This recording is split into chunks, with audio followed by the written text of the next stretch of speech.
Right, Moscow banned a number of nations from Russia's food market. It comes in response to sanctions imposed by Western nations over the crisis in Ukraine. Peter Oliver is here to tell us more on that.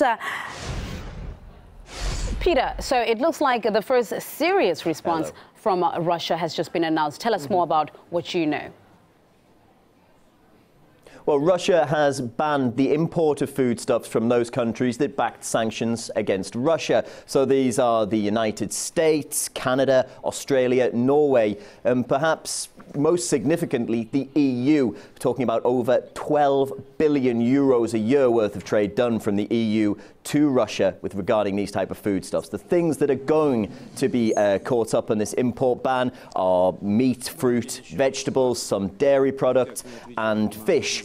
And the ban that was announced by Prime Minister Dmitry Medvedev is set to last for 1 year. Now, the reaction here in Europe, as you can imagine, anybody working in the agriculture sector, they're quite concerned. 12 billion, of course, across the EU bloc. It's an awful lot of money to lose from your economy. Here in Germany, the trade union that deals with foreign export and wholesales has said that it could put the German economy at risk, especially the agriculture sector and any other sectors linked to the transport of those foodstuffs. In Lithuania, they're apparently putting together a plan to put forward to the EU demanding compensation for the money that they're going to lose from their economy from this ban on being able to export things into Russia. And Finland could perhaps be the worst affected nation. They do a lot of trade when it comes to dairy produce with Russia. Around 25% of all of their agricultural trade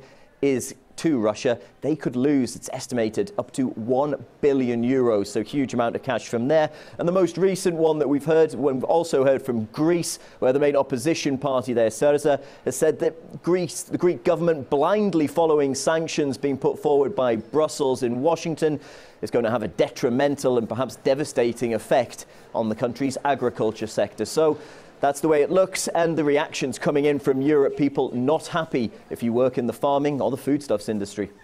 Well, we're certainly following those reactions. Of course, you're keeping us abreast in those reactions coming in from Europe and abroad. Peter Oliver there, thank you very much for the latest.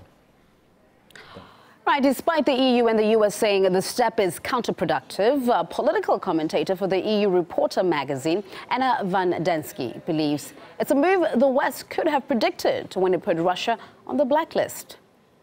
It's the only logical answer, because as a president of a country, Mr. Putin has to defend Russian interests, and if the voice of Russian diplomacy is not heard, and still there is no negotiated solution, there is no investment, people are not really engaged into negotiated solution over Ukraine, there is no other answer than to have a sort of a mirror-like reaction. They are Europeans who will pay the bills.